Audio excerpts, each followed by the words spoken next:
سال 2020 با تمام مشکلاتش ثابت نمود که ما برای باز هم بهتر زیستن، آباد نبودن وطن عزیزمان و ترقی دادن دولت صاحب استقلالمان نیرو، امکانیت، تجربه، شرایط و ذخیره‌های ضروری را داریم.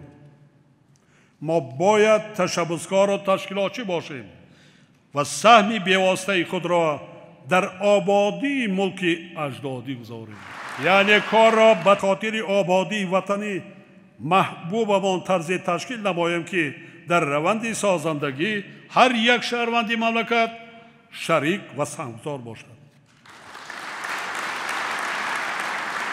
نظارتچی نشویم، سهمگزار باشیم.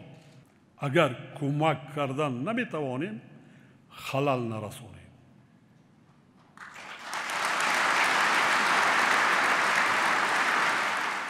من به نیروی سازنده تمام مردم شریف مملکت، از جمله جوانان با غیرت و زنان و بانوان وطن دوست و صاحب معرفت اعتماد کامل دارم و دل پرانه اظهار می نمایم که ما همه یک جا با زحمت صادقانه و اهلانه خود تا جشن مبارک و مقدس 30 سالگی استقلال و آزادی تاجیکستان محبوبمان سیمای وطن عزیزمان را تا دوردستترین گوشه و کنار آن باز هم آباد و زیبا می‌گردانیم.